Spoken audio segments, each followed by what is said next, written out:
This right here is one of the icon of Italy, the Fiat 500, a car that has been manufactured in Italy since 1957. And we have the newest variant standing here with the hybrid engine. That is still only the, well, it is now the only combustion engine car that you can actually pick up for this. 1 liter 3-cylinder, we'll talk about that in a second. And that's kind of the main critique point of this car as well. But let's talk about this wonderful little piece of Italy history here, the Fiat 500. You can pick it up in 3 different variants, the Pop, the Icon, and also the La Prima, however you pronounce it in Italian. I have no idea, I'm not Italian, not been to Italy that much. Actually, we're going this August, or September, and on Monday as well. But yeah, we're going to talk about this little beauty. Start price for the way that we have it standing here with the convertible, because that's one of the things you can pick up. Convertible, you can get a limousine or also a 3x1 version, which basically means you get 2 doors in the front and another smaller one on the passenger side, just so you can, it's like this big. We'll put a picture in, so you can get onto that second row a little bit easier. 22,990 euro. The way it's standing here in the Icon variant with, or the iconic variant with also this wonderful Italy yellow, or it's the Son of Italy yellow color. That's what it's called, for 700 euros. Looks fantastic in my opinion. One of a very nice color, one of 7 different colors. You're looking at around 28,640 euros the way it's standing here. Let's talk about the front design. Standard wise, you are going to get halogen lights in the front. This design up on the top reminds me a lot of the new Renault Twingo, the electric variant. This like kind of eyebrow on top of the color, on top of the lights, I should say. With our variant, we are going to get full LED lights. We do also have the style and also the comfort package equipped onto this car. The one way you can differentiate the electric variant from the non-electric variant is going to be by an extra amount of air intakes that you get in the front to cool the engine, obviously. Fiat 500 badge up on the top, and again this wonderful color here, which reminds me a lot of summer Italy, stuff like that. When we're talking about the engine, yeah, that is going to be one of the main critique points. You can only pick up one engine variant for this car, which is this 1.0 liter 3-cylinder engine.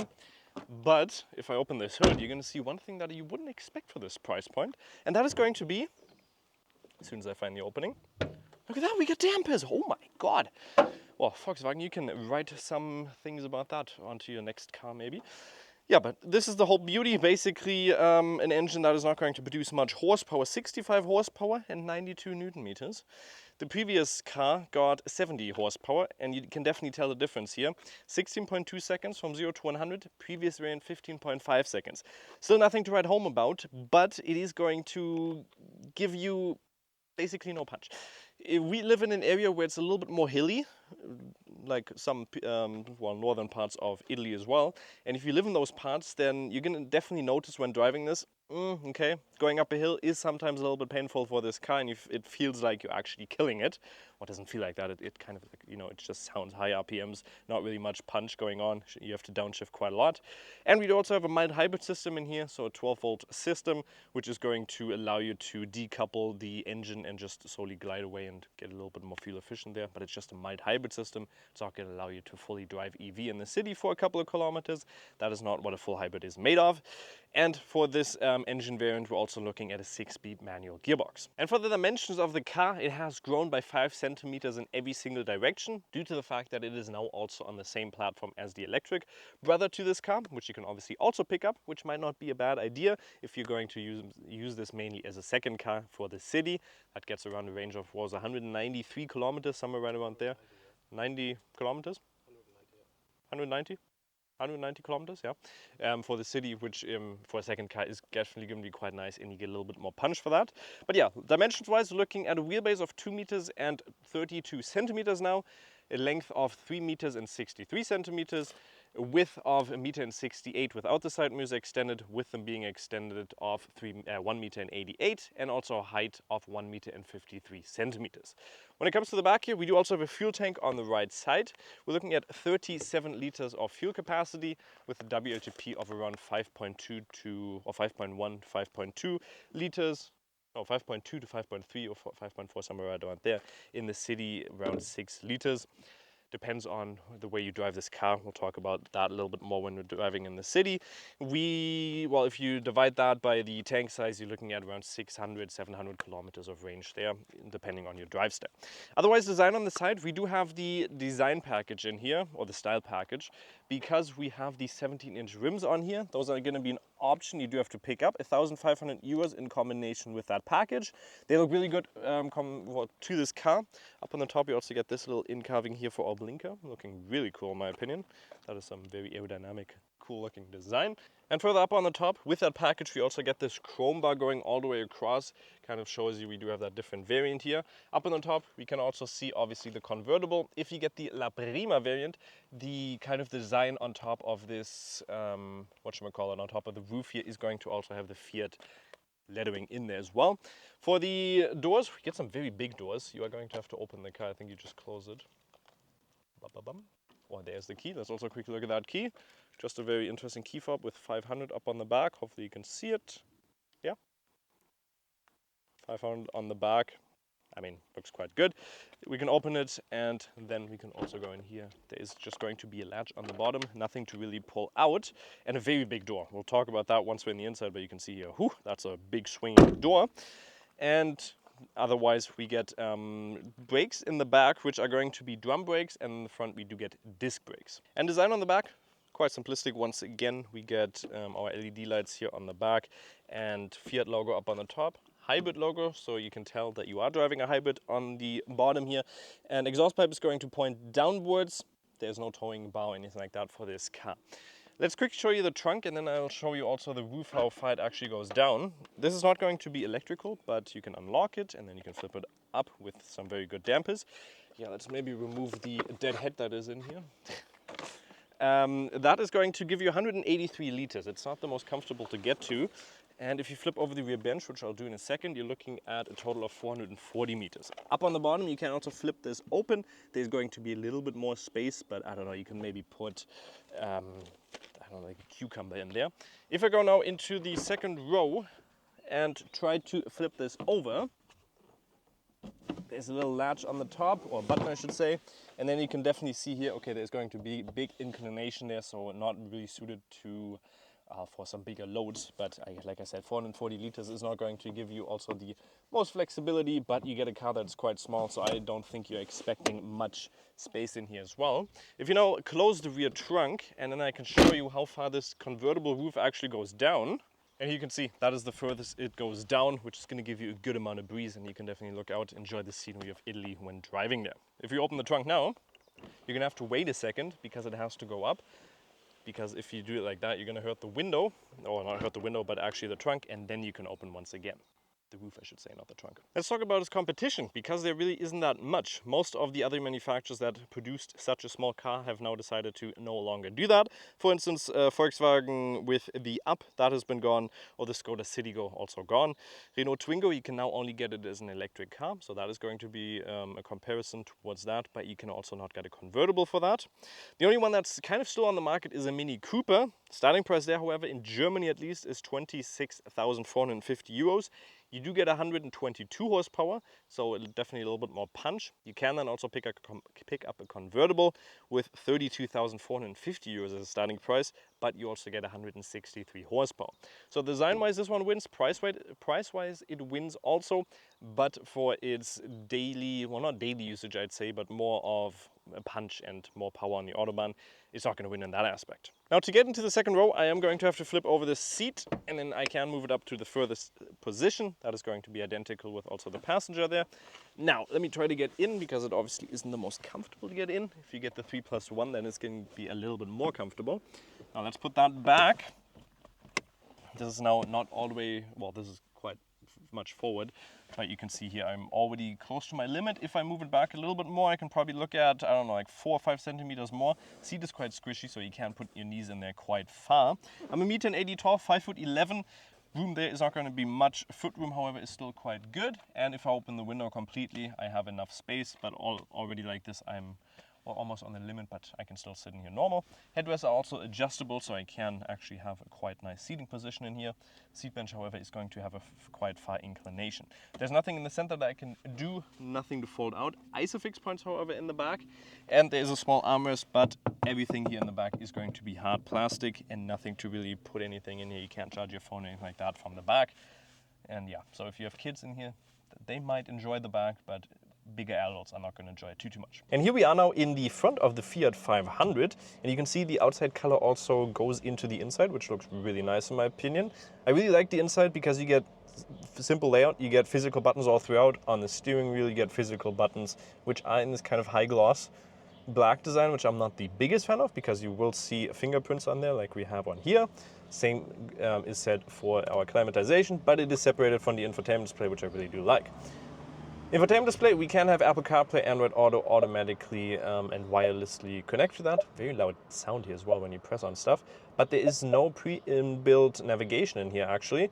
If we go up on the apps, for instance, these are our categories. There's a lot of different things in here, and favorites like Alexa and their device manager. You can have your Apple CarPlay automatically selected. A little bit of a space right there. We can put your phone. No inductive charging space. USB-A port right there. Our big 6-gear manual shifter. Glove compartment is actually quite big. Look at that, you can fit a lot of things in there. In the center we also have, for our volume knob, you can turn off or mute it as well. You can also get the optional JBL sound system, which we don't have. Electrical parking brake. Further down, 2 more cup holders or 1 for bigger bottle. And there's also a USB-A, USB-C and a 12-volt charger there, and a little bit more storage space in the center armrest. We have already preemptively opened the roof due to the fact that it's just quite warm outside, and this is the real feeling of a Fiat 500. Open that well, up on the top and you can have a wonderful vibe. I'm not the biggest fan of that you have a black design here, then you get a light gray design here, and then again you get a black design up on the top. Would have been nice if this also would have been in a darker color, but actually it kind of, I don't know, it makes the inside a little bit more vibrant, not as dark and not depressing I'd say, but just lights it up a little bit in the inside. Let's start up the car. There comes our 3-cylinder to life. Reversing camera, you can see here. Not the highest quality, but trajectory lines are going to move along with everything. Let's now start up this car. Parking brake, we're going to disengage it. There we go. Sometimes takes a little bit, I guess. Now, mind you, I am not a great driver when it comes to driving a shifter, but this one is quite an easy one to drive. This is actually my second time now only driving it because you had the car basically for a week. We only had the car for a week. And now let's take this up a little bit of a hill and incline. I'm going to do a kick down now just so you can see. I'm going to shift up to 2nd gear. Kick down. This is kick down. 32, 32, 40. But this is also going uphill, you have to say. So, okay, now this is what I'm gonna absolutely hate because I suck at this really badly. And now, okay, now I'm very interested if I'm gonna stall the car. Ah, screw me. Oh, it does actually have uphill assist, so inclination assist. Okay, that's really good because that helps me a lot. So you're not gonna have to worry about that when you're driving up a hill or something. You can easily just use this and get up a hill without having to, mind you, stalling the car. One of my biggest fears when driving in a manual gearbox is definitely that. Let's talk about surrounding view, because in this car that is going to be quite okay. You are basically looking at fairly big side mirrors. Sorry if I just shifted up there a little bit too high. Big side mirrors. Then if you look out the rear, because we currently have everything down, that is going to limit your view a little bit. Otherwise you get a smaller window in the back, which does allow you to see out and, well, get a good surrounding view. You get a full reversing camera. Let's just quickly back up in here. It's not a parking spot, but just so you can see, you can judge everything quite nicely. Put it into reverse. There you go, camera is going to be selected. And what I feel like is that the reversing gear is actually faster at accelerating than the first gear. I feel like that's a little bit faster. And this is the amount of distance you really want to keep to the driver in the back of you. That's, in my opinion, a decent spot right there. You don't really need much more space. Another Fiat 500 is going to fit in the back there because it is quite small. Lovely. Now, like I said, there is another one. Lovely. You see them actually quite a lot in Germany. And it just gives you a wonderful vibe driving in here. Now, the question that we were also talking about is, would you actually buy a convertible as your main car? Because for winter, it's not going to be the nicest. I personally probably wouldn't buy one. but if you live in a very tropical area or just a warm area, then that's going to be quite nice. There's also the EU warning assistant. Just press on that one up on the top, easily, simply turned off. We do also, with the comfort variant that we have in here, get heated seats, which we do have equipped, and also, well, climatization and stuff like that, we also get standard-wise. We do have the bigger 17-inch rims, which, well, they're not going to do much difference than the 16-inch rims, but lose a little bit of comfort when you're driving. Suspension, however, in here is still very, very comfortable. You're looking at a car that you can gently drive around the city without having pain in your back. If you look at the steering wheel, we do have not adaptive cruise control, but lane centralization and lane keep assist, I should say. Well, kind of, yeah, lane keep assist, not lane centralization, but lane keep assist. So you don't really get that many assistant features for longer distances, but that's not what the car is tailored for. It's more of a city car, and I think that's where it does a good job. We do also have that mild hybrid, yeah? Yeah, and cruise control. And cruise control, yes. And we do also have that mild hybrid system in here, so you can see the state of the battery on the right side. Now, you're not... That is a sick car. She's a bad granny. Oh, that's cool. That's a cool looking car. But the mild hybrid system only really works in the sense that you can decouple the engine when you're going downhill. So you can put it into neutral and it's going to decouple the engine, completely turn it off. Theoretically charge the battery up a little bit. There's no different drive modes that you have in here, to the sense that it's going to change, I don't know, the layout of the car or anything like that, like the way it drives. It only usually is a factor when you're, for instance, driving an automatic version of this. Probably the electric variant of this is going to have different drive modes, but yeah, we haven't driven that one. I don't know if we will ever drive that one. Steering input in here is also quite nice, very nimble, and that's kind of what you expect from also such a short wheelbase. Just a really fun car to drive in the city, isn't it? And a good one, because you just find parking spots with such an ease. Sound system in here, you can upgrade to the JBL sound system, but I don't know if you really need it.